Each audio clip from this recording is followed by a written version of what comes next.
قل يا عبادي الذين أسرفوا على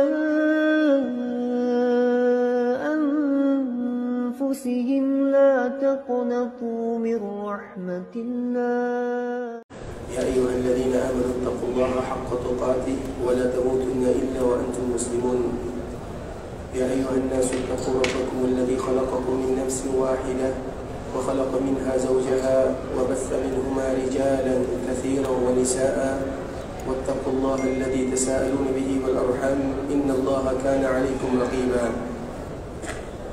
يا أيها الذين آمنوا اتقوا الله وقولوا قولا سديدا يصلح لكم أعمالكم ويغفر لكم ذنوبكم ومن يطع الله ورسوله فقد فاز فوزا عظيما أما بعد فإن أصدق الحديث كتاب الله وخير الهدي هدي محمد صلى الله عليه وسلم وشر الأمور محدثاتها فإن كل محدثة بدعة وكل بدعة ضلالة.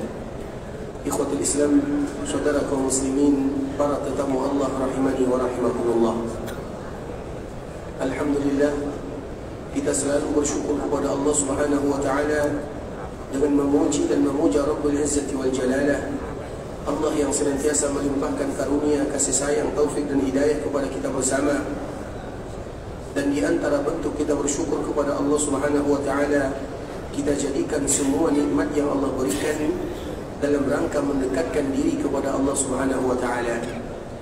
Karena syukur yang sebenarnya adalah ketika seorang hamba beribadah kepada Allah dengan nikmat-nikmat yang Allah Subhanahu wa taala hadiahkan kepada mereka. Ketika Allah Subhanahu wa taala berikan kepada kita pandangan yang jelas, kita manfaatkan untuk melihat hal-hal yang diridai oleh Allah Azza wa Jalla. Ketika Allah Subhanahu wa taala masih memberikan kepada kita kesempatan, kita manfaatkan dalam rangka berubudiyah. Ketika Allah Subhanahu wa taala memberikan kepada kita kesehatan, maka kita jadikan kesehatan tersebut untuk semakin mendekatkan diri kepada Allah Subhanahu wa taala. Dan itulah yang disebutkan oleh sebahagian para pujangga, an-ni'amu idza syukirat qarrat wa idza kufirat farrat. Sesungguhnya nikmat apabila disyukuri, maka dia akan tetap ada pada diri seorang hamba. Namun apabila dikufuri, maka dia pun akan lari. Dan yang lebih indah daripada itu adalah firman Allah Subhanahu wa taala, wa idza azana rabbukum la in syakartum la azidannakum wa la in kafartum inna 'adzabi lasyadid. Itu merupakan di antara panggilan Allah Subhanahu wa taala kepada kita bersama untuk memanfaatkan kehidupan yang ada dalam rangka mendekatkan diri kepada Allah Subhanahu wa taala. Kemudian selawat beriringkan salam semoga senantiasa tercurahkan buat junjungan alam Nabi kita yang mulia, uswah dan qudwah kita bersama, Muhammad bin Abdullah sallallahu alaihi wasallam. Rasulullah sallallahu alaihi wasallam adalah nabi yang betul-betul sayang kepada kita sebagai umatnya. Dalam berdakwah, di antara salah satu yang senantiasa diingat dan tidak pernah dilupakan oleh Nabi sallallahu alaihi wasallam adalah kita sebagai umatnya. Pernah suatu ketika ikhwatul Islam, Nabi sallallahu alaihi wasallam melaksanakan solat malam. Solat malam bagi Nabi sallallahu alaihi wasallam tidak sama hukumnya dengan solat malam bagi kita. Solat malam bagi Nabi sallallahu alaihi wasallam ditekankan, bahkan diwajibkan, sehingga ada 3 surat, yang mana 3 surat ini disebut dengan surat Nabi sallallahu alaihi wasallam. Di dalam Al-Quran ada 3 surat yang semuanya disebut dengan surat Nabi sallallahu alaihi wasallam. Yang pertama adalah surat Muhammad, sesuai dengan nama Nabi sallallahu alaihi wasallam. Yang kedua adalah surat Al-Muzammil, dan yang ketiga adalah surat Al-Muddathir. 3 surat ini disebut dengan surat Nabi sallallahu alaihi wasallam. Di antara salah satu surat Nabi sallallahu alaihi wasallam adalah surat Al-Muzammil, yang artinya adalah orang-orang yang berselimut, di mana Allah Subhanahu wa taala menekankan dan mewajibkan kepada Nabi sallallahu alaihi wasallam untuk salat malam, sehingga kita tidak akan pernah mendapatkan Nabi meninggalkan salat malam. Kalau Nabi meninggalkannya, maka Nabi akan menggantinya di siang hari. Artinya ditekankan kepada Nabi sallallahu alaihi wasallam melakukan yang demikian. Kemudian tiba-tiba ikhwatul Islam, ketika Nabi sallallahu alaihi wasallam melakukan salat malam, maka biasanya Nabi membaca ayat-ayat yang sangat panjang sekali. Dan di antara ayat yang dibaca oleh Nabi sallallahu alaihi wasallam adalah yang bercerita tentang Nabi Ibrahim dan juga bercerita tentang umat Nabi Ibrahim. Maka dikala Nabi membaca ayat-ayat ini, Nabi SAW menangis. Kemudian Nabi SAW juga membaca cerita tentang Nabi Isa dan juga bagaimana perlakuan umatnya kepada dirinya. Nabi pun menangis. Mengapa Nabi menangis? Karena Nabi tidak ingin umatnya sama dengan umat Nabi Ibrahim. Bagaimana dengan umat Nabi Ibrahim? Tidak ada satupun di antara umat Nabi Ibrahim yang beriman kepadanya, kecuali keluarganya, istrinya, anak pamannya, tidak ada yang lain. Sehingga dia pun meninggalkan daerahnya, pergi ke sebuah daerah yang bernama Syam. Makanya Nabi Ibrahim berpindah dari daerah ke daerah yang lain. Faqala inni muhajirun ila rabbi. Aku berhijrah kepada Allah Azza wa Jalla. Artinya apa? Tidak ada kaum yang beriman kepada dirinya. Nabi tidak mau umatnya sama dengan umat Nabi Ibrahim alaihissalam. Kemudian begitu juga dengan Nabi Isa alaihissalam. Kita tahu umat Nabi Isa di antara salah satu yang ingin membunuh Nabi Isa, dan karena itulah Allah mengangkat Nabi Isa adalah umatnya kejam kepada nabinya. Dan Nabi SAW juga tidak mau umatnya sama dengan umat Nabi Isa. Maka dengan demikian Nabi SAW menangis. Ketika Nabi menangis, semalaman Nabi SAW menangis melihat mengenang keadaan umatnya, menceritakan atau berbicara tentang umat-umat sebelumnya. Maka Allah mengutus malaikat Jibril. Allah yang mengutus malaikat Jibril kepada Nabi, wahai Jibril, datang kepada Muhammad, tanyakan kepada dia, mayuki, apa yang membuat engkau menangis? Jibril datang turun kepada Nabi SAW. Kemudian Jibril pun mengatakan, aku diutus oleh Allah menyampaikan pertanyaan, dan Allah tahu kenapa Nabi menangis. Tapi Allah ingin memberitahukan kepada kita kenapa Nabi kita menangis. Bukan berarti Allah mengutus malaikat Jibril Allah tidak tahu, Allah tahu semuanya. Tapi Allah mengutus malaikat Jibril untuk memberitahukan kepada umatnya siapa Nabi kita yang sesungguhnya. Kemudian Jibril pun bertanya, kenapa engkau menangis? Maka Nabi SAW menjawab, ummati, yang membuat aku menangis adalah karena aku mengenang umatku. Aku ingin mereka menjadi umat yang terbaik.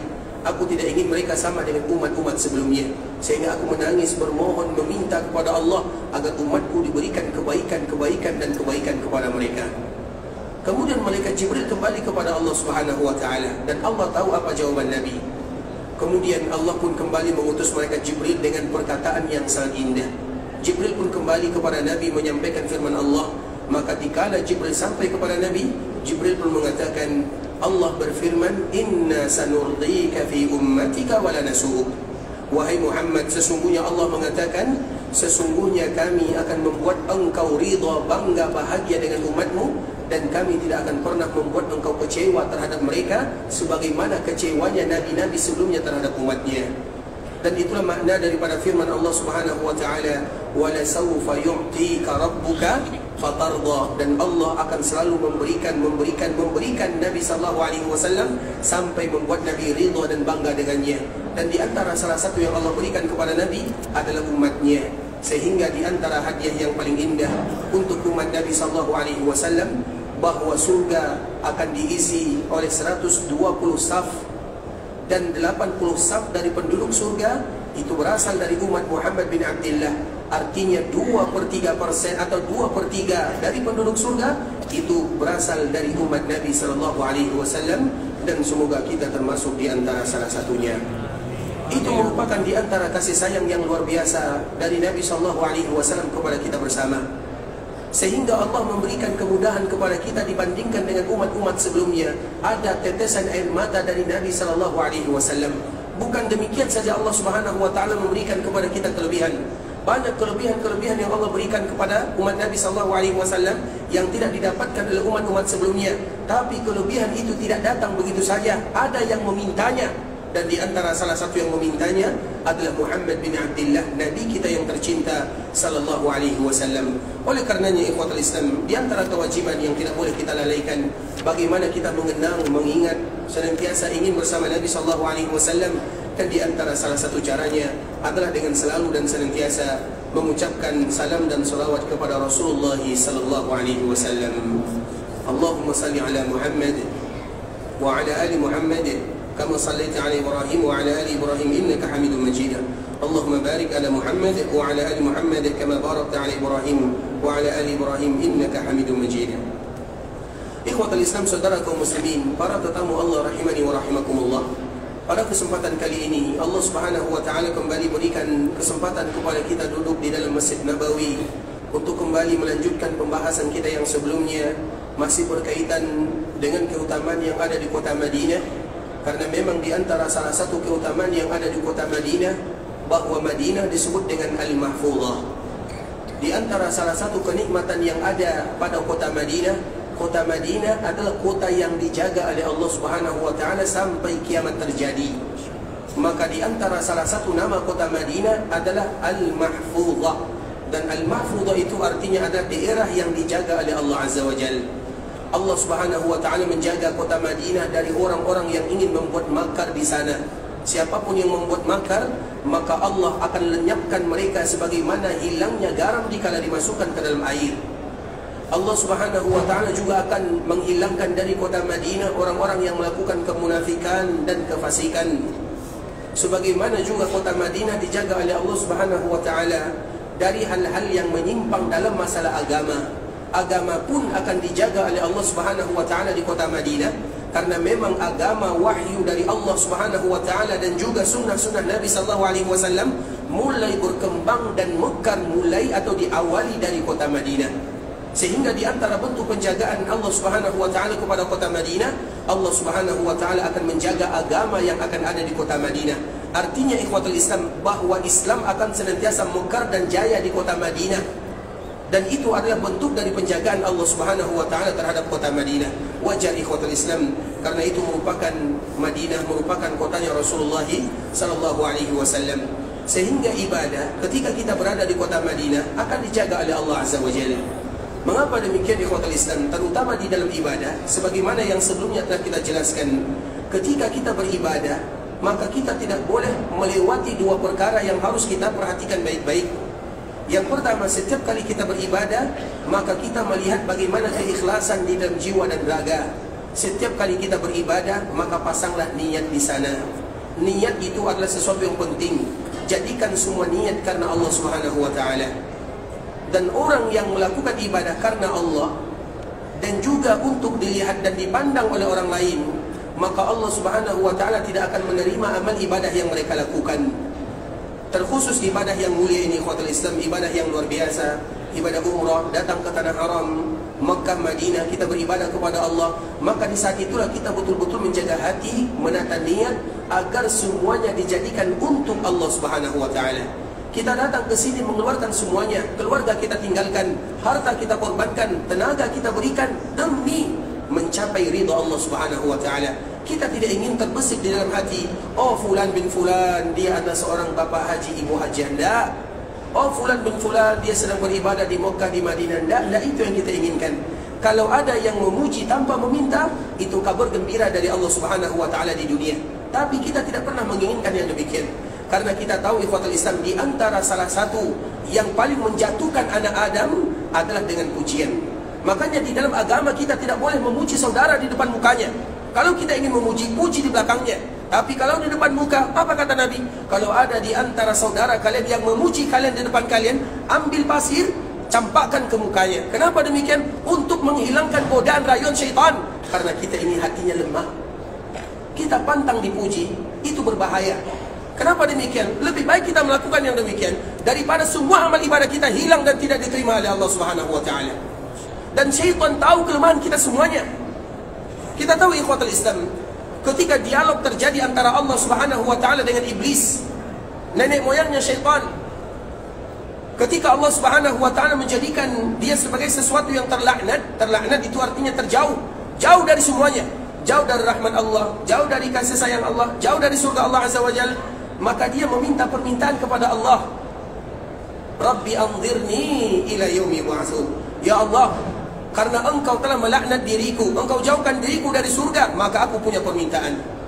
Apa permintaannya? Panjangkan umurku sampai hari kiamat. Dan kita tahu ikhwatul Islam, yang menggoda ayahanda kita adalah iblis itu juga. Kalau seandainya ayahanda kita dia tidak selamat, apakah mungkin ada di antara kita yang bisa memberikan jaminan bahwa saya akan selamat dari godaan syaitan? Ayahanda kita, coba perhatikan ikhwatul Islam. Kemudian Allah pun qala innaka minal munzirin. Engkau termasuk orang-orang yang diberikan tangguh atau panjang umurnya. Setelah Allah berikan panjang umur, maka apa kata syaitan? Qala la'atiyannahum min baini aydihim wa min khalfihim wa an aymanihim wa an syama'ilihim wa la tajidu aktsarahum syakirin. Itu janji sumpah setia syaitan kepada Allah Azza wa Jalla. Ya Allah, karena Engkau telah memberikan kepadaku umur yang panjang, la'atiyannahum, aku akan datang kepada anak Adam dari depan, dari belakang, dari kiri, dari kanan, dari semua arah, dari bawah juga kecuali dari atas. Karena biasanya dari atas itu adalah rahmat dan kasih sayang Allah Azza wa Jalla. Aku akan datang dari setiap penjuru. Dan engkau, kata iblis kepada Allah Subhanahu wa ta'ala, wala tajidu aktsarahum syakirin, dan engkau tidak akan menjumpai mereka termasuk orang-orang yang beribadah. Karena syukur itu sama dengan ibadah. Artinya banyak di antara mereka yang akan aku selewengkan. Kemudian di dalam ayat yang lain itu disebutkan oleh Allah dalam surah Al-A'raf. Di dalam surah Al-Hijr Allah Subhanahu wa ta'ala juga menyebutkan perkataan iblis, la ughwiyannahum ajma'in. Iblis itu bersumpah, aku akan sesatkan mereka semuanya, kecuali siapa yang dikecualikan oleh iblis? Iblis tahu yang tidak bisa dia ganggu dan tidak bisa dia sesatkan hanya satu, illa ibadaka minhumul mukhlasin, kecuali hamba-hambamu yang betul-betul ikhlas di dalam beragama. Sehingga ikhlas itu ikhwatul Islam bukan perkara yang mudah. Makanya sebelumnya kita pernah menyebutkan bahwa yang masuk ke dalam neraka itu bukan hanya orang yang bermaksiat, orang yang beribadah juga masuk ke dalam neraka. Jangan kita kira yang masuk neraka itu orang yang tidak taat kepada Allah, mereka yang jauh dari agama. Iya, mereka diancam dengan neraka Allah Azza wa Jalla. Tapi ada orang yang masuk ke dalam api neraka, mereka adalah ahli ibadah. Makanya dalam hadis yang dibawakan oleh Imam Muslim dari sahabat Abu Hurairah, Nabi SAW menyebutkan orang yang pertama kali dipanaskan api neraka untuknya siapa? Yang pertama orang yang berjihad. Jihad itu ibadah. Kemudian yang kedua siapa? Orang yang baca Quran. Baca Quran itu ibadah. Kemudian yang ketiga siapa? Orang yang bersedekah, berinfak. Infak, sedekah itu ibadah. Tapi kenapa mereka yang pertama kali dipanaskan neraka untuknya? Karena mereka berjihad bukan untuk Allah. Mereka baca Quran juga bukan untuk Allah. Mereka bersedekah juga bukan untuk Allah Azza wa Jalla, untuk manusia. Sehingga mereka yang pertama kali dicampakkan ke dalam api neraka, ahli ibadah, tapi mereka yang dicampakkan ke dalam api neraka. Rugi kita akhirnya. Makanya para ulama menyebutkan, idza lam tukhlis fala tat'ab. Kalau kamu tidak ikhlas, maka tidak usah berlelah berletih dalam beribadah. Apa gunanya kita beribadah kalau kita ibadahnya hanya untuk manusia? Oh, ingin mendapatkan ini, ingin mendapatkan itu. Tentunya itu merupakan ancaman yang luar biasa dari Allah Subhanahu wa ta'ala yang disebutkan di Al-Quran dan juga hadis-hadis Nabi SAW. Sehingga setiap kali kita beribadah, maka hendaklah ingat akan kalimat ini, ikhwatul Islam. Dan salah satunya adalah ibadah yang kita lakukan yang Allah hadiahkan kita. Ibadah haji, ibadah umrah adalah ibadah yang berat bagi kita untuk menjaga hati dan niat. Maka Nabi SAW pertama kali sampai di miqat, dan kita ulang lagi ikhwatul Islam, pertama kali Nabi sampai di miqat di Zulhulaifah atau di Zulhulaifah.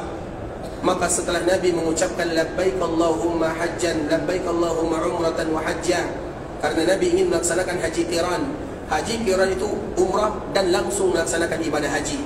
Sehingga Nabi niatnya labbaik Allahumma umratan wa hajja, karena antara qiran itu tidak terpisahkan, sehingga di dalam niat Nabi juga tidak memisahkan. Tapi kalau haji tamattu, maka niat kita di miqat cukup labbaik Allahumma umratan. Kalau haji ifrad, maka niat kita labbaik Allahumma hajjan. Itu tiga niat yang berbeda, karena berbeda manasik yang akan kita lakukan. Nah, Nabi mengucapkan labbaik Allahumma umratan wa hajja, digandengkan oleh Nabi umrah dengan haji, karena memang haji Nabi adalah haji qiran. Kemudian setelah Nabi mengucapkan kalimat ini, maka Nabi pun mengatakan Allahumma hajjatan la riya'a fiha wa la sum'ah. Sebuah kalimat yang tidak boleh ditinggalkan oleh kaum muslimin, terutama bagi mereka yang ingin pergi ke Mekah untuk menunaikan ibadah yang mulia. Jadikan ibadah ini betul-betul mulia, hanya untuk Allah semata, untuk mendapatkan pahala dari Allah, agar dosa-dosa kita juga dihilangkan oleh Allah Subhanahu wa ta'ala, dan kita pun mendapatkan surga yang dijanjikan oleh Allah Subhanahu wa ta'ala. Maka di awal melangkah, terutama di kala kita berada di miqat, sesuatu yang akan membuat kita riya dan sum'ah, hilangkan semuanya. Sesuatu yang bisa mendatangkan riya dan sum'ah, lawan itu semuanya. Ingat, kita sedang berjuang. Dan perjuangan yang paling berat itu ikhwatul Islam adalah perjuangan melawan hawa nafsu, melawan bagaimana godaan syaitan kepada seorang hamba. Banyak di antara kita yang dia kuat beribadah, kuat salat, kuat berpuasa, kuat zakat, tapi dia tidak kuat melawan hatinya sendiri. Karena hati itu ibarat raja. Kalau rajanya baik, semua anggotanya akan baik. Tapi kalau rajanya tidak baik, maka semuanya pun akan ikut tidak baik. Sebagaimana hadis Nabi SAW. Maka Nabi SAW menganjurkan kepada kita semuanya, terutama bagi kita yang akan melaksanakan ibadah yang mulia ini, maka ucapkanlah kalimat yang dibaca oleh Nabi. Setelah kita mengucapkan kalimat labbaik Allahumma umratan, maka lafazkanlah Allahumma umratan la riya'a fiha wala sum'ah. Siapa yang hafal? Yang umurnya di atas 50 tahun. Ada? Diskon yang umurnya 40 tahun ke atas. Doa yang dibaca oleh Nabi SAW. Siapa yang pertama kali angkat tangan tadi? Silakan. Artinya, ya Allah, jadikanlah umrahku tidak ada riya di dalamnya dan tidak ada sum'ah. dari mana kata jadikanlah umrahku? Allahumma umratan. Makna dari Allahumma umratan. Allahumma, ya Allah, umratan. Umrah ini Umrah ini la riya'a tidak ada riya di dalam wala sum'ah. wala sum'ah. Dan tidak ada sum'ah. sum'ah. Itu apa?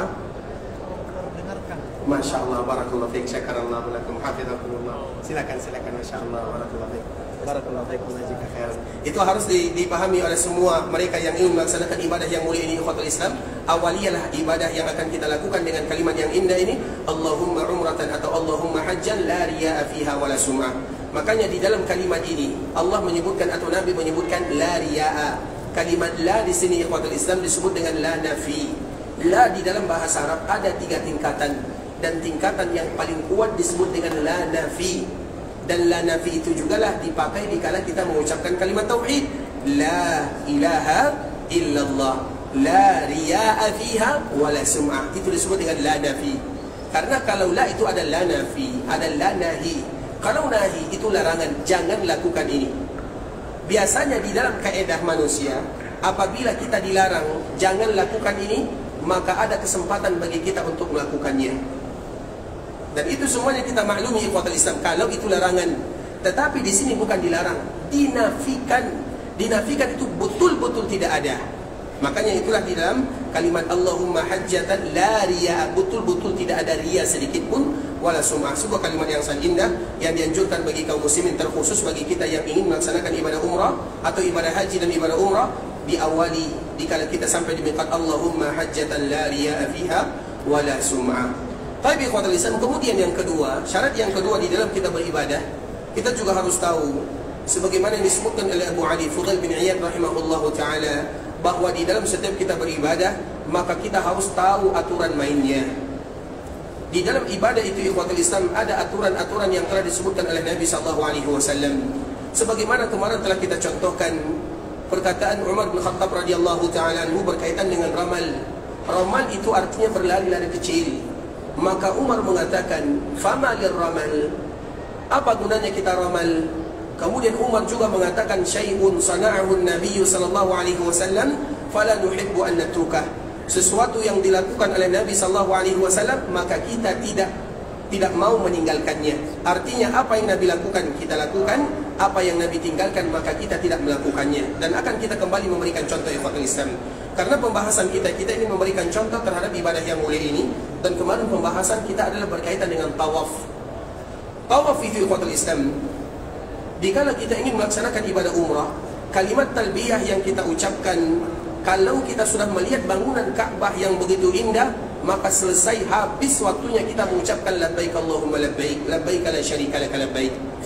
Makanya kemarin kita bertanya, apabila ada orang yang tawaf kemudian mereka tetap mengucapkan labbaik Allahumma labbaik, apakah boleh hukumnya? Boleh atau tidak? Boleh atau tidak? Pernah tak kita mendengarkan ada orang yang tawaf mereka mengucapkan labbaik Allahumma labbaik? Pernah tidak? Betul pernah nih. Pernah atau tidak? Kapan? Kemarin. Betul ini.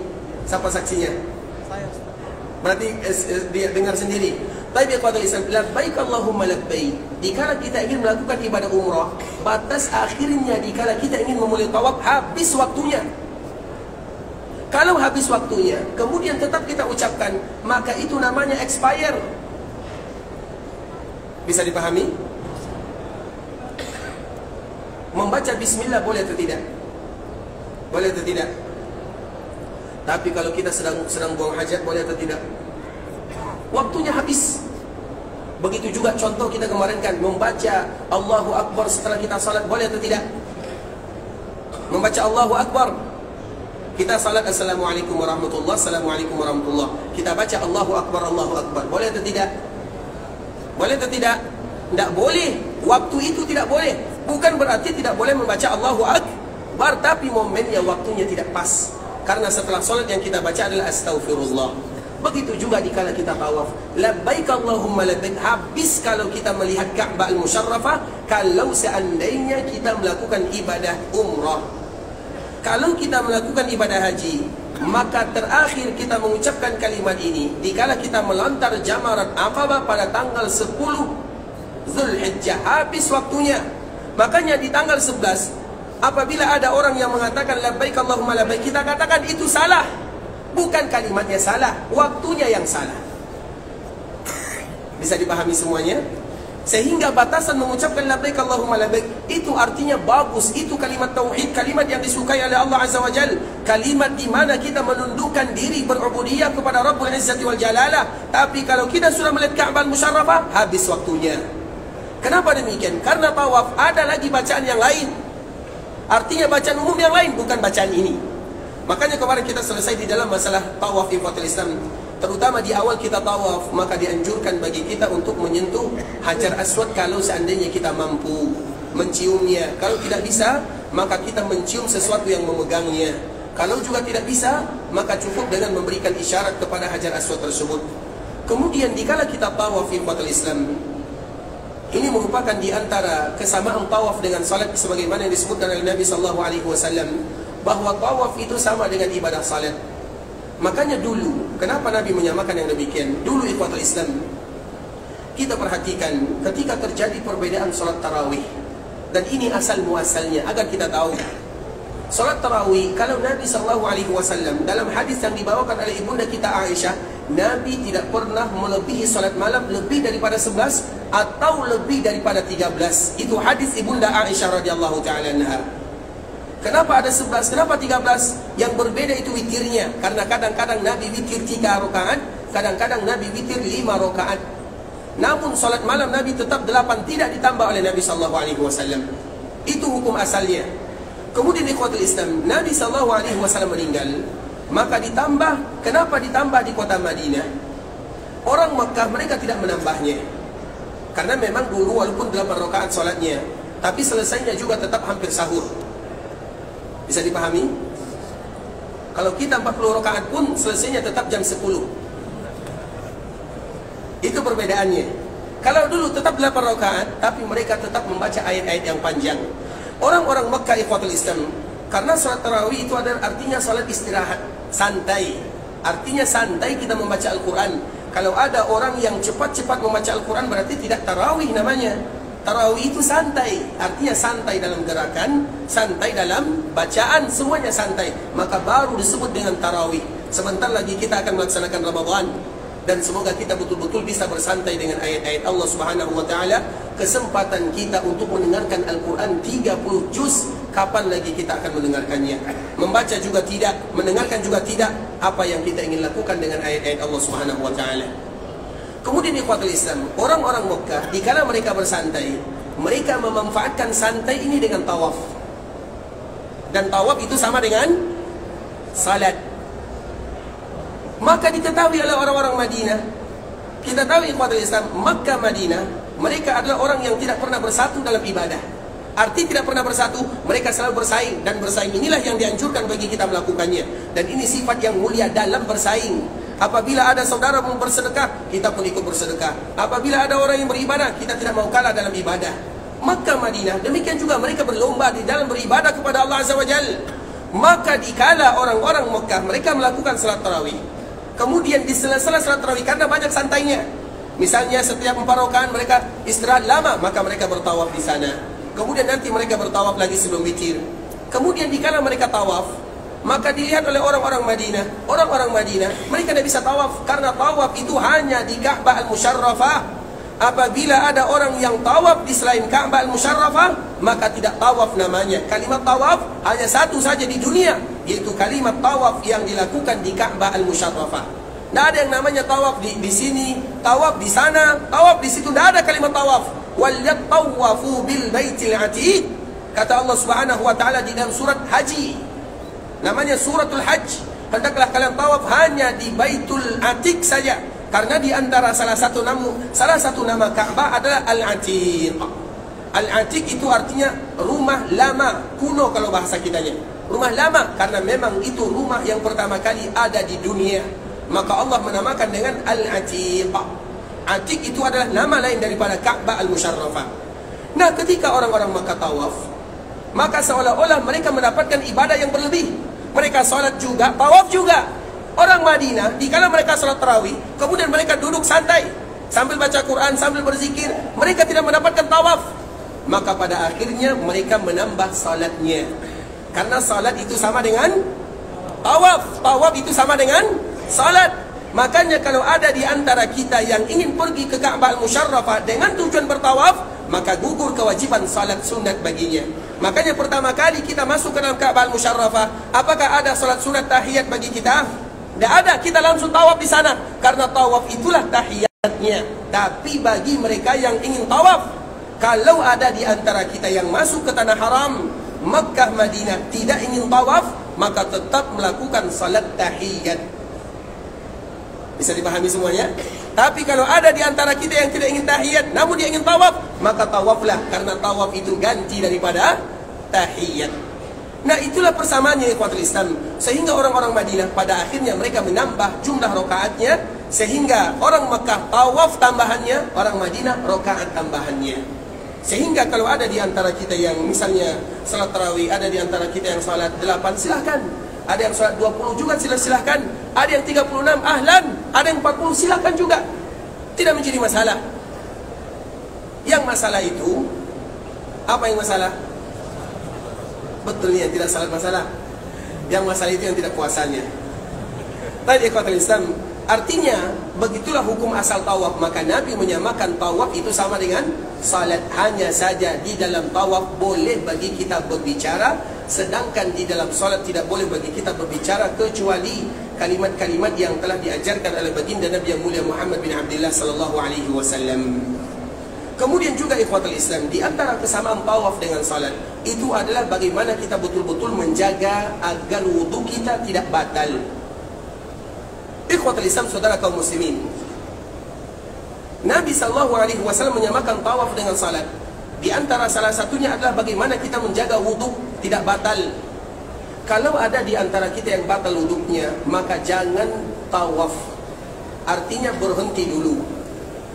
Dan sebenarnya ikhwatul Islam, berwudu itu adalah perkara yang mudah. Makanya apabila ada di antara kita yang batal wudunya, seperti karena buang angin, atau karena ada keadaan yang lainnya, atau kalau ada di antara kita mengatakan kalau bersentuhan laki-laki dan perempuan batal wudunya, maka jangan ragu-ragu kita bilang kepada pembimbing, saya batal wudunya, supaya nanti kita tawaf betul-betul mendapatkan nilai pahala daripada tawaf tersebut. Kemudian kita berwuduk terlebih dahulu. Dan wuduk tersebut ikhwatul Islam, wuduk itu kalau kita lihat wuduk Nabi, sebagaimana disebutkan dalam sebuah riwayat, Nabi kalau berwuduk hanya menggunakan air kurang lebih 1 mud sahaja. Berapa 1 mud? 1 mud itu seperti ini. Satu ini apakah sampai 1 gelas? Kurang lebih sampai tidak 1 gelas. Paling tidak dia setengah gelas. Cukup bagi Nabi untuk berwuduk. Kalau kita 1 mud, kumur-kumur saja kurang. Tapi kalau Nabi SAW wuduknya yang paling sempurna, tapi bagi Nabi wuduknya hanya 1 mud saja.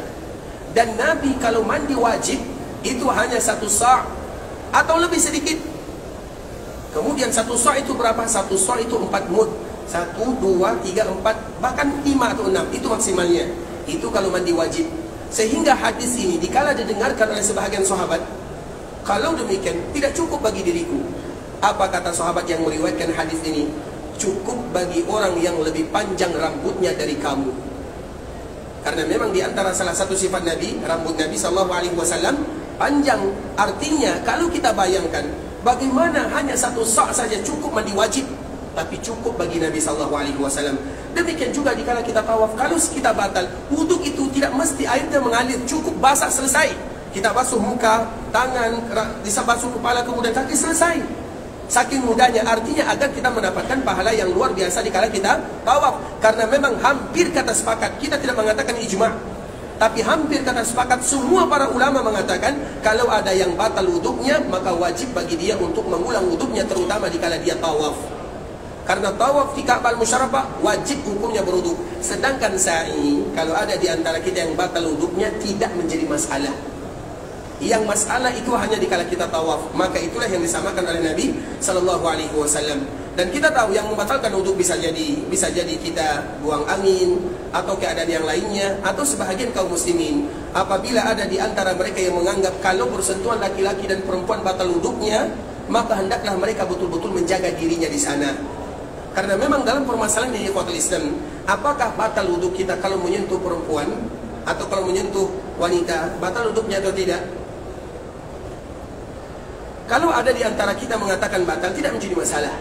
Kalau ada di antara kita mengatakan tidak batal, juga tidak menjadi masalah. Tapi kami pribadi lebih condong kepada yang mengatakan tidak batal. Kenapa demikian? Karena ada suatu hadis ikhwatul Islam. Perhatikan hadis ini baik-baik. Hadis ini dari Urwah. Urwah ini adalah anaknya daripada Zubair. Zubair ini adalah suaminya Asma. Asma ini adalah putrinya Abu Bakar. Pertanyaannya, apa hubungan Urwah dengan Aisyah? Siapa yang jawab, angkat tangan. Pusing ya? Silakan. Ponakan. Kenapa ponakan?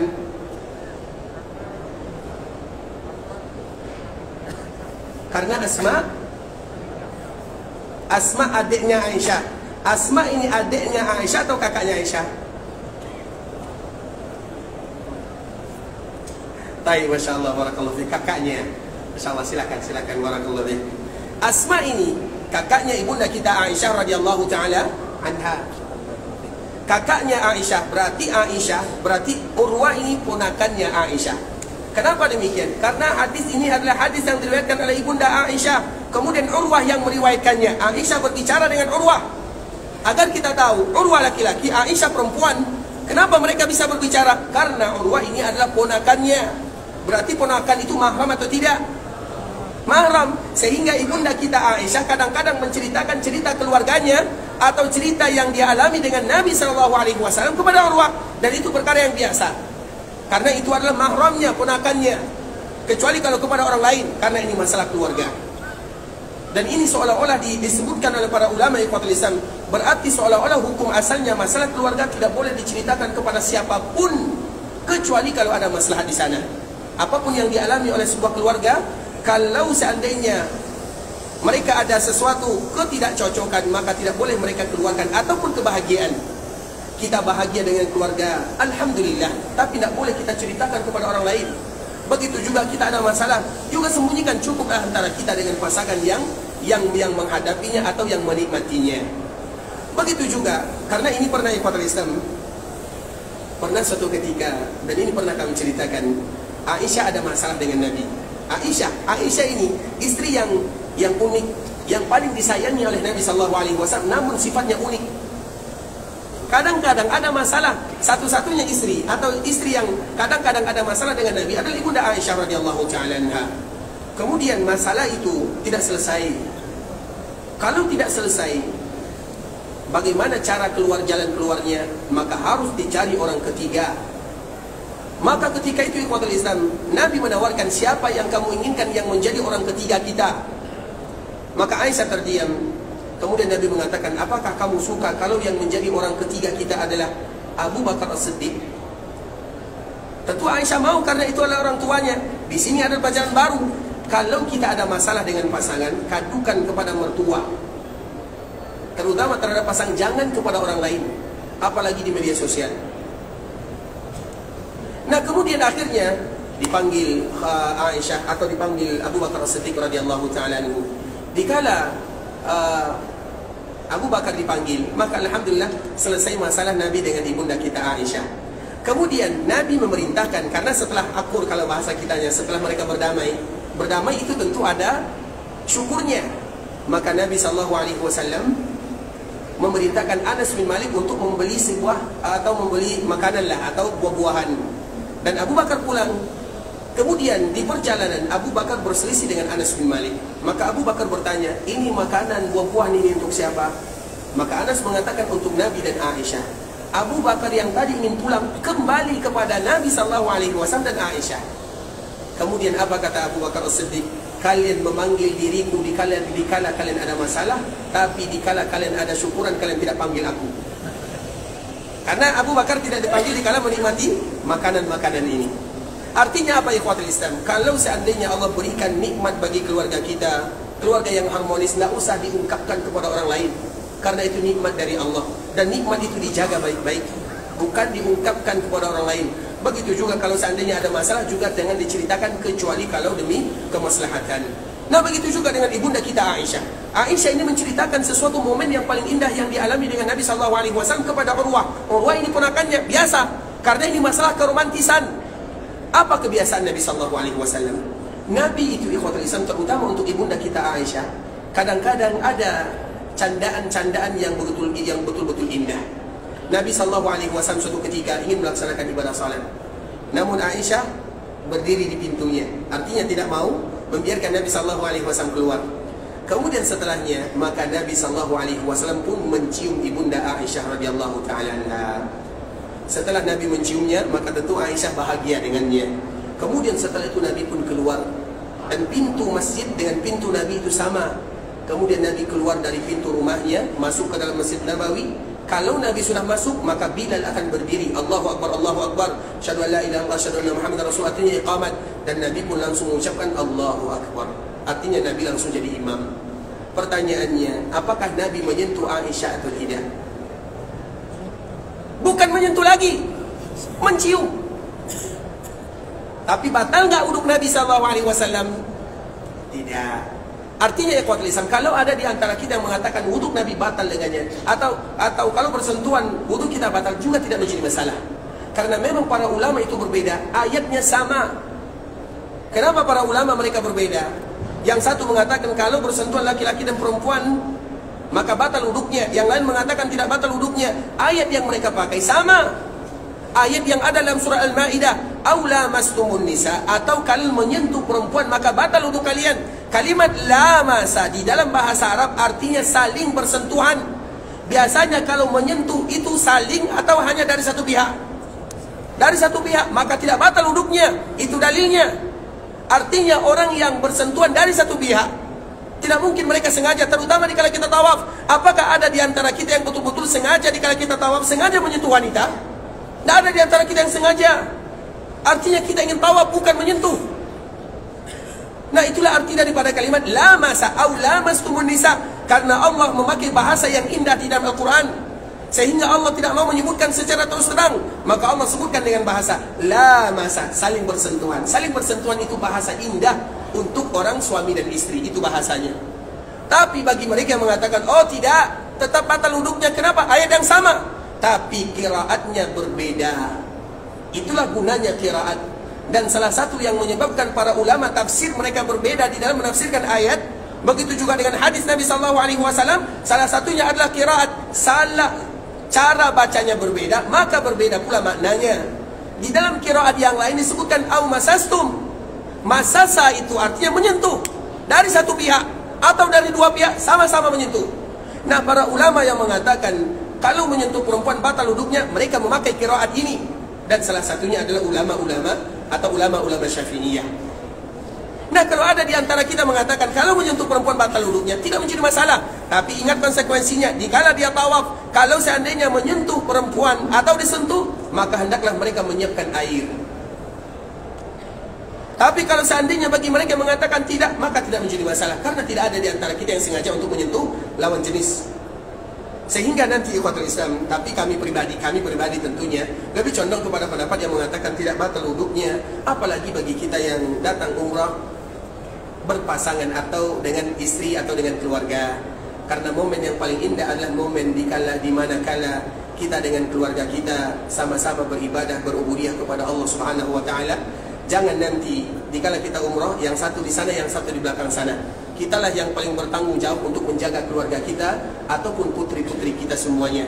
Sehingga bagaimana bentuk menjaganya? Tentu kita gandeng mereka. Makanya nanti kalau ada di antara mereka yang menggandeng keluarganya, jangan cemburu. Berarti mereka menganggap itu tidak batal wuduknya. Tapi terlepas daripada itu semua ikhwatul Islam, karena ini pendapat dan kedua-duanya kita tidak bisa mengatakan salah. Artinya boleh, silahkan kita pilih, tidak menjadi masalah. Tapi konsekuensinya harus kita tanggung masing-masing. Terutama bagi kita yang mengatakan untuk batal, maka hendaklah nanti kita siap-siap menyiapkan air setiap kali tersentuh atau menyentuh, maka mungkin kita berwuduk. Tapi wuduk itu dengan cara yang tadi telah kita sebutkan. Nabi berwuduk mudah sekali, yaitu dengan satu mud sahaja. Itu wuduk Nabi SAW. Itu dalam masalah ibadah tawaf. Kemudian ikhwatul Islam, dikala kita tawaf, ini poin yang berikutnya yang ingin kami sampaikan kepada kita bersama.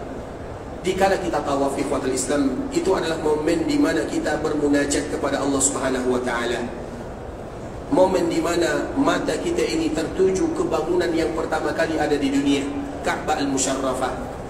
Momen di mana kita betul-betul menghayati ibadah yang kita lakukan. Itulah momen dikala kita tawaf. Sehingga bagi kita yang tawaf, kami anjurkan siapapun dia, maka fokuslah berdoa kepada Allah Subhanahu wa taala dengan doa-doa yang dia hafal sahaja. Karena apabila nanti ikhwatul Islam, Ustaz, di dalam tawaf pertama ini doanya, dalam tawaf kedua ini doanya, di dalam tawaf ketiga ini doanya, kemudian kita tidak hafal, dan rata-rata kita tidak hafal karena panjang sekali, maka terpaksalah kita bawa buku. Ketika kita bawa buku, apakah dikala kita bawa buku ketika kita tawaf bisa bagi kita menikmati dan menghayati ibadah tawaf itu sendiri? Bisa atau tidak? Bisa atau tidak? Sulit. Mungkin ada yang bisa tapi sulit. Kenapa demikian? Karena hati kita ini disebutkan oleh Allah di dalam Al-Quran, ma ja'alallahu lirajulin min qalbaini fi jawfi. Di dalam hati kita itu tidak ada dua hal yang bisa digabungkan. Artinya sambil membaca sambil menghayati sulit.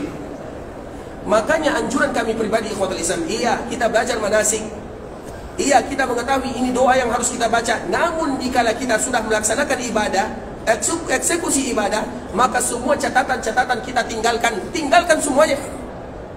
Terus apa yang kita baca Ustaz? Baca yang kita hafal saja. Makanya nanti dikala kita tawaf, kita yang berdoa, apa yang kami doakan Ustaz? Doa semuanya. Makanya nanti kalau berdoa, kalau kita tidak bisa menggunakan bahasa Indonesia, bahasa Melayu, gunakan bahasa Arab.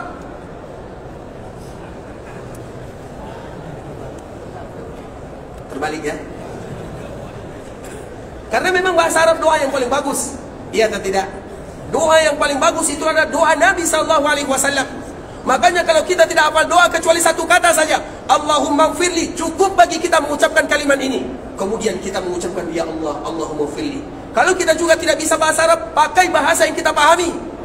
Sambil kita melihat bangunan yang indah, sambil menikmati ibadah. Karena kalau kita fokus ke bacaan, hilang momen nikmat ibadah. Kapan momennya kita meneteskan air mata, bersyukur kepada Allah, bahagia, bercampur air mata. Itu kenikmatan yang tidak akan terulang kedua kalinya. Itu yang diinginkan dikala kita tawaf. Makanya dikala kita tawaf ikhwatul Islam, baca doa yang kita hafal saja. Dan kalau seandainya kita tidak hafal, makanya Umar bin Khattab radhiyallahu taala anhu, dia pernah tawaf, hanya satu doa yang dia baca. Apa yang dia baca? Cukup Rabbana Atina. Itu yang dia baca, 7 putaran itu yang dia baca. Dan semua kita hafal doanya. Artinya jangan memberatkan diri sesuatu yang kita tidak lagi bisa melakukannya. Karena tujuannya adalah hayati ibadah. Bagaimana kita meneteskan air mata, mengaku dosa, kemudian bersyukur terhadap nikmat yang Allah berikan. Itu yang diinginkan dikala kita beribadah yang mulia ini. Makanya nanti kalau kita sibuk dengan baca buku, kita lupa sudah putaran keberapa. Karena kita sibuk dengan buku, dengan bacaan, dengan doa. Tapi kalau kita mensibukkan diri dengan menghayati ibadah, karena kita bayangkan ikhwatul Islam, Allah pilih kita menjadi tamunya. Di antara sekian umat manusia, kita berada di samping rumah Allah yang paling mulia. yang Allah Subhanahu wa taala jadikan pertama kali di dunia, kita ada di sana. Maka momen ini adalah momen-momen yang paling indah di dalam bermunajat kepada Rabbul Izzati wal Jalalah. Sehingga ikhwatul Islam, ini sekedar anjuran saja, walaupun nanti pembimbing bisa marah ya. Sekedar anjuran saja ikhwatul Islam. Kalau seandainya kita hafal lokasinya, tahu keadaannya, maka tawaflah kita sendiri saja. Namun minta izin kepada pembimbing, walaupun pembimbing kita tidak akan mengizinkan, karena bisa jadi hilang nanti ya, apalagi di sana dengan keadaan. Kenapa demikian? Karena biasanya dengan kita bersendiri tidak ada orang yang kenal. Banyak umat yang tawaf, banyak orang yang tawaf, tapi tidak ada yang kenal dengan kita. Maka di saat itulah kita mudah bermunajat, meneteskan air mata, karena kita tidak akan malu. Tapi kepada kawan-kawan, kadang-kadang kita gengsi. Oh, laki-laki, ini tidak mungkin meneteskan air mata laki-laki. Bisa jadi kita ada gengsi di sana. Tapi kalau seandainya kita sendirian, kemudian kita minta izin, tapi dengan syarat kita harus tahu daerahnya. Jangan-jangan nanti kita tidak pulang-pulang, itu bahaya. Dan artinya kalau kita tahu, ini bagi yang tahu, maka manfaatkan momen ini dia atau keluarganya sahaja, sehingga dia bisa menikmatinya. Sehingga momen ini ikhwatul Islam, momen tawaf, momen di mana kita harus betul-betul memanfaatkan ibadah ini dengan semaksimal mungkin. Makanya kalau ada di antara kita yang tawaf, tiba-tiba tawaf ketiga, dia penat duduk dan tidur di sana, boleh atau tidak? Boleh atau tidak? Boleh. Kemudian nanti dia mengulang wuduknya. Kalau seandainya dia duduk sambil berbaring, tapi kalau duduk hanya sekedar tidur sambil duduk, maka itu tidak membatalkan wuduk. Misalnya ada di antara kita yang sedang sa'i di putaran kedua, ketiga, tiba-tiba dia lapar, dia pun pergi makan dulu. Boleh atau tidak? Pergi makan ini, boleh atau tidak? Silakan, tidak menjadi masalah, supaya nanti dia maksimal ibadahnya. Karena ada kalimat atau ada hal-hal yang nanti kita, atau yang dilakukan di kala dia sa'i, dan nanti akan kita sebutkan. Artinya ikhwatul Islam, itu adalah momen tawaf, momen di mana kita membaca sesuatu yang kita hafal-hafal saja. Yang tidak hafal, jangan kita beratkan diri dengan sesuatu yang kita tidak hafal. Sudah cukup, artinya kita berdoa dengan bahasa yang kita pahami atau yang kita mengerti. Kemudian ini juga poin penting ikhwatul Islam. Dikala kita tawaf, Nabi SAW dulu pernah pulang dari sebuah peperangan yang mana ini tidak jauh dari Ka'bah Musyarrafah. Kemudian para sahabatnya, mereka berdoa dengan mengangkat suara. Kemudian Nabi SAW mengatakan, innakum la tad'una, sesungguhnya kalian tidak berdoa kepada zat al-asam, kepada zat yang tidak mendengar, kepada zat yang tuli. Innakum tad'una sami'an qariba, sesungguhnya kalian itu berdoa kepada zat yang maha dekat, yang maha mendengar. Getaran hati saja Allah tahu, bagaimana dengan getaran lisan dan mulut? Lebih pasti lagi Allah tahu. Dan di antara adab kita berdoa kepada Allah adalah dengan memelankan suara. Berdoa itu apa artinya? Meminta. Coba kalau ada di antara kita yang meminta, kemudian diangkat suaranya, maka kita akan mengatakan dia kurang beradab. Begitu juga meminta kepada Allah Subhanahu wa taala. Maka para sahabat dikala mereka berdoa, ini sama-sama ya, dikala pulang sama-sama sambil mengangkat suara, Nabi menegur mereka semuanya.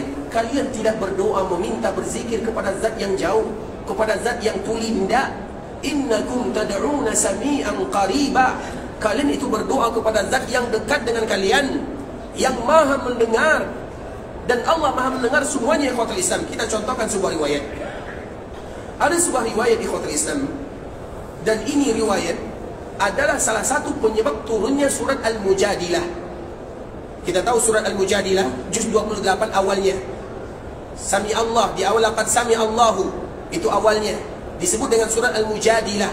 Mujadilah itu artinya mujadalah, ada masalah antara suami dan istri. Kemudian istrinya ini ingin ditalak oleh suaminya, maka dia mengadu kepada Nabi SAW. Kemudian wanita ini datang ke rumah Nabi SAW, dan rumah Nabi ada ruang tamu, ada kamarnya. Nah, Aisyah tahu kalau ada tamu di rumahnya seorang wanita. Maka Aisyah sedikit mendengarkan apa pembicaraan Nabi dengan wanita ini. Wanita ini sudah tua. Maka Aisyah mendengarkan perkataan Nabi dengan wanita ini. Tapi Aisyah tidak terlalu jelas pendengarannya. Artinya jaraknya dekat, hanya yang membatasinya hanyalah sekedar tembok kecil saja. Aisyah dengar perkataan Nabi dengan wanita ini, tapi tidak terlalu jelas bagi Aisyah. Kemudian setelah wanita ini datang, kepada Nabi SAW mengadukan keadaannya karena suaminya ingin menceraikan dirinya. Maka setelah itu wanita ini pun pulang. Ketika wanita ini pulang, maka langsung Allah turunkan laqad sami'a Allah. Allah mendengar, itu artinya Allah mendengar. Ketika ayat ini turun, apa kata Aisyah? Saya saja yang ada di samping Nabi SAW tidak mendengarkan secara pasti apa pembicaraan Nabi dengan wanita ini. Saya di sampingnya. Tapi tiba-tiba Allah menurunkan ayat ini dan Allah awali laqad sami'a Allah. Sungguh, la, dua kalimat takkidnya. Pertama dengan la, yang kedua dengan qad. Karena qad itu apabila masuk ke dalam fi'il madi, maka betul-betul pasti. Aisyah saja yang ada di samping, tidak dengar. Namun Allah Subhanahu wa taala min fawqi sab'i samawat, Allah Subhanahu wa taala mendengarnya dan Allah turunkan kalimat ini. Artinya ikhwatul Islam, Allah Subhanahu wa taala innakum tad'una sami'an qariba, agar kita tahu bagaimana Allah semuanya mendengar apa yang kita ucapkan, apa yang kita katakan. Sehingga di antara salah satu adab berdoa berzikir kepada Allah adalah jangan diangkat suaranya, terutama dikala kita berdoa di sana. Iya, ada tempat-tempat yang dianjurkan bagi kita mengangkat suara, iya, tapi ada juga tempat-tempat yang dianjurkan bagi kita untuk tidak mengangkat suara di sana. Dan salah satunya dikala kita melakukan tawaf, baik di Ka'bah ataupun di Safa dan di Marwah. Kemudian ikhwatul Islam, setelah kita selesai tawaf, maka pada putaran terakhir ikhwatul Islam, maka kita tidak lagi pada putaran terakhir ini, maka kita langsung keluar dan menuju mas'a, yang kita kenal dengan mas'a. Nah, sebelum kita keluar dari mas'a ikhwatul Islam atau keluar ke mas'a, maka kita ingin melakukan salat sunat 2 rakaat dulu di sana, yang kita kenal dengan salat sunat di belakang maqam Ibrahim. Maqam Ibrahim itu ikhwatul Islam artinya adalah tempat berdirinya Nabi Ibrahim dulu dikala membangun Ka'bah Al-Musyarrafah. Ketika Allah perintahkan Nabi Ibrahim membangun Ka'bah, maka Nabi Ibrahim mencari bebatuan Ka'bah, dan bebatuannya itu tidak jauh dari Ka'bah tersebut, kurang lebih 300 atau 400 meter. Maka disebut dengan batu Ka'bah, sampai sekarang masih ada. Tapi tidak usah bagi kita mencarinya. Tapi artinya ada namanya batu Ka'bah, dan dari batu inilah Nabi Ibrahim menjadikan bangunan Ka'bah. Kemudian dikala Nabi Ibrahim membangunnya, maka tentu dikala sudah tinggi, butuh dia tempat berdiri. Maka Nabi Ibrahim pun berdiri. Dan di antara salah satu doa Nabi Ibrahim adalah doa yang mesti bagi kita untuk mengucapkannya, Rabbana taqabbal minna innaka antas samiul alim. Itu doa Nabi Ibrahim dikala beribadah di sana. Wa idh yarfa'u Ibrahimul qawa'ida minal baiti wa Ismailu Rabbana taqabbal minna. Doa ini ikhwatul Islam setiap kali kita selesai tawaf, Rabbana taqabbal minna. Selesai kita salat, Rabbana taqabbal minna. Selesai kita sa'i, Rabbana taqabbal minna. Selesai kita tahallul, Rabbana taqabbal minna. Selesai kita ibadah yang lainnya, Rabbana taqabbal minna. Karena doa ini dibaca oleh Nabi Ibrahim dikala dia berada di Makkah Al-Mukarramah. Sehingga bagi kita yang ada di Makkah, doa ini harus diulang dan selalu diulang. Kemudian di antara bentuk Allah menerima doa Nabi Ibrahim, maka asar atau maka bekas daripada dia beribadah diabadikan, atau yang kita kenal dengan maqam Ibrahim. Nah, maqam Ibrahim itu dulu ikhwatul Islam, dia tidak terpisah dari Ka'bah Al-Musyarrafah. Karena tidak mungkin terpisahkan dari Ka'bah, karena itu maqamnya, tempat berdirinya. Bagaimana mungkin maqam itu jauh dari Ka'bah, kemudian Nabi Ibrahim meletakkan fondasi dan bebatuannya di sana? Tidak mungkin. Maka maqam itu pada asalnya dekat dengan Ka'bah. Namun Umar bin Khattab radhiyallahu ta'ala anhu, dia memberikan usulan kepada Nabi SAW, dan Umar ini disebut dengan rajulun mulham, orang yang diberikan ilham oleh Allah Subhanahu wa taala. Banyak usulannya, gagasannya sama dengan wahyu Allah Subhanahu wa taala. Salah satunya adalah maqam. Nah, maqam ini ikhwatul Islam, Nabi atau Umar bin Khattab memberikan isyarat kepada Nabi dijauhkan dari Ka'bah, supaya orang leluasa nanti dia tawaf di Ka'bah Al-Musyarrafah. Maka pada akhirnya dijauhkan. Maka kita lihat sekarang maqam itu jauh dari bangunan Ka'bah Al-Musyarrafah. Maka dianjurkan bagi kita solat di belakangnya kalau bisa. Kalau tidak bisa, maka solatlah di mana saja. Karena di dalam ibadah ada sebuah kaidah yang harus kita perhatikan. Zat ibadah lebih kita dahulukan daripada yang lainnya. Ini kaidah di dalam sebuah ibadah. Zat ibadah lebih kita dahulukan daripada yang lainnya. Contoh, ini biasanya terjadi di musim haji ya. Misalnya kita sholat, kalau musim haji itu safnya, biasanya kalau saf kita ada jaraknya. Tapi kalau musim haji, biasanya saf kaum muslimin itu hanya satu hasta saja. Ini satu hasta namanya kan? Jadi kalau satu hasta safnya, di sini kita berdiri, di sini kita berdiri, atau teman kita berdiri. Kalau nanti dikala mereka ruku, kalau ruku masih lumayan, masih bisa kita ruku meletakkan kepala di punggung kawan. Tapi kalau sujud bagaimana? Sulit. Nah, dikala kita sujud, kalau kita sujud tidak bisa karena tempatnya tidak ada. Nah, dikala kita sujud atau dikala imam sujud dan kita ingin sujud, kalau kita sujud, maka kita tidak akan bisa sujud di lantai, meletakkan kepala kita ini di lantai. Tapi kalau seandainya kita biarkan teman kita dulu sujud, kemudian dia bangkit, kemudian baru kita sujud, maka nanti kita bisa sujud meletakkan dahi kita ini di lantai. Nah, di antara dua perkara ini, mana yang harus kita dahulukan? Apakah kita tetap memaksakan sujud dikala imam sujud? Namun kalau kita sujud bersama imam, maka kita akan sujud di kaki kawan. Coba bayangkan jaraknya. Tapi kalau seandainya imam sudah selesai sujud, Allahu Akbar, kemudian berdiri, baru kita sujud. Kalau kita mengakhirkan sujud, maka kita bisa sujud di lantai. Mana yang harus kita dahulukan?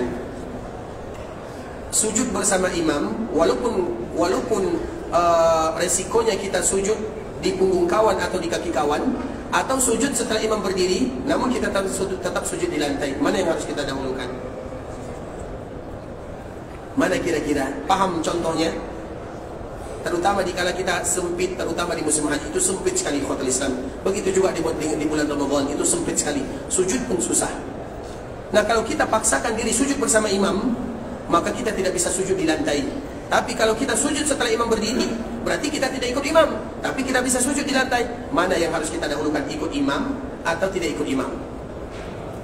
Dalam keadaan ini, mana yang kita dahulukan? Mengikut imam. Ini sekedar contoh ya. Yang kita dahulukan adalah zat ibadahnya. Apa zat ibadah? Sujudnya. Dan sujud itu harus sempurna, dan itu zat ibadahnya. Walaupun kita tidak ikut imam, tapi kita bisa sujud di lantai, maka itu yang harus kita dahulukan, karena itu zat ibadahnya. Walaupun harus ada dikorbankan yang lain. Begitu juga dengan makam Ibrahim. Salat di belakang makam Ibrahim ibadah yang luar biasa. Tapi kalau kita paksakan diri kita salat di belakang makam Ibrahim, baru saja kita sujud, maka siap-siap kaki ada di kepala kita. Bisa jadi dilangkai oleh kawan, bisa jadi ditabrak, dan itulah keadaannya. Nah, mana yang harus kita dahulukan? Tetap kita paksakan salat di belakang makam Ibrahim, atau kita salat di mana saja tapi kita khusyuk? Maka kita dahulukan salat di mana saja, yang penting kita khusyuk, karena itu lebih penting dibandingkan dengan tempat tersebut. Bisa dipahami semuanya? Artinya ikhwatul Islam, nanti kalau setelah kita tawaf, maka jangan paksakan kita salat di belakang makam Ibrahim. Sulit. Kalaupun bisa, kita tidak khusyuk dengannya. Sulit baca ayat, sulit berdoa. Bagaimana kita berdoa? Baru Allahu Akbar, maka orang lalu lalang di depan kita. Sulit demikian. Tapi kalau kita sedikit jauh, maka bisa bagi kita berkonsentrasi untuk membaca ayat, membaca doa, dan berzikir serta yang lainnya. Maka dahulukan kekhusyukan di dalam masalah ibadah salat. Itu kaedahnya. Artinya zat salat harus kita dahulukan daripada tempat, bahkan daripada waktunya sekalipun sebagaimana contoh yang tadi kita sebutkan. Kemudian ikhwatul Islam, setelah kita tawaf, setelah kita salat, maka dianjurkan bagi kita untuk mencari zam-zam terlebih dahulu. Ketika kita mencari zam-zam ikhwatul Islam, zam-zam itu adalah innaha mubarakah, zam-zam yang barakah. Dan zam-zam itu senantiasa kami menyebutkan, kalau Allah berikan kesempatan kepada kita minum zam-zam, maka jangan sesekali kita hanya minum 1 cawan, 2 cawan, 3 cawan, 1 gelas, 2 gelas, 3 gelas. Paling tidak kita minum 10 gelas. Misalnya masuk ke Masjid Nabawi, 2 gelas kurang, 10 gelas.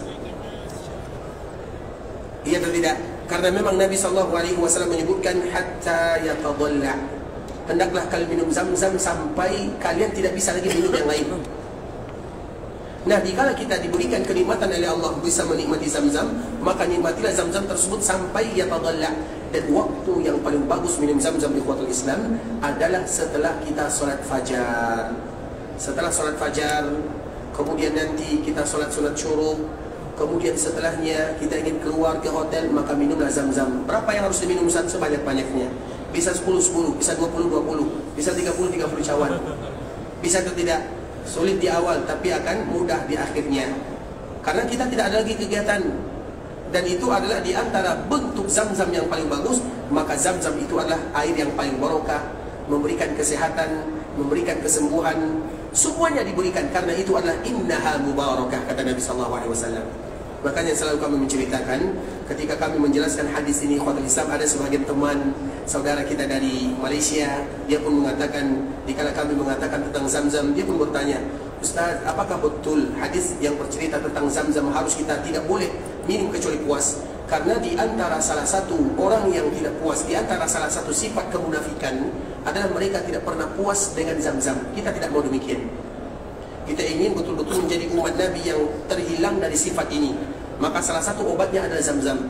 Nah, dikala kami menyebutkan Zam-Zam ini sampai yatadalla, sampai puas, maka dia pun bertanya, Ustaz, apakah betul hadisnya? Kami katakan betul. Kami sebutkan riwayatnya, riwayat ini, riwayat Tirmizi, riwayat Imam Ahmad, kemudian riwayat yang lainnya. Banyak rawinya. Kemudian setelah itu dia pun sebelum pulang dia pun mengatakan, Ustaz, alhamdulillah, saya sebelum pulang ini berhasil minum Zam-Zam sekali duduk 23 cawan, 23 gelas. Dan memang seperti itu, ikhwatul Islam. Jadi artinya kita minum Zam-Zam itu jangan satu gelas rugi. Kita latih 5 misalnya, 5, 6, terutama gelas di sini tidak terlalu besar-besar, kecil.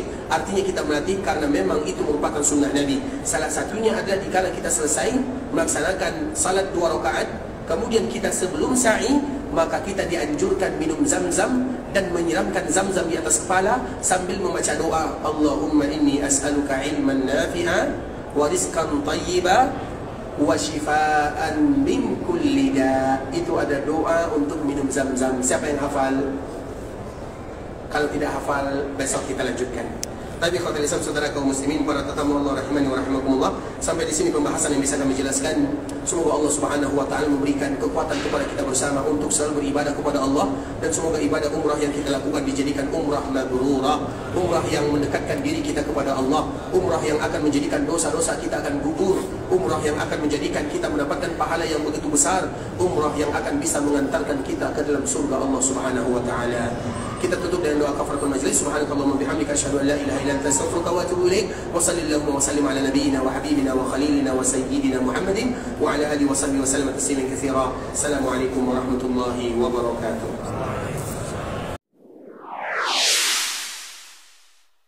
قل يا عبادي الذين أسرفوا على أنفسهم لا تقنطوا من رحمة الله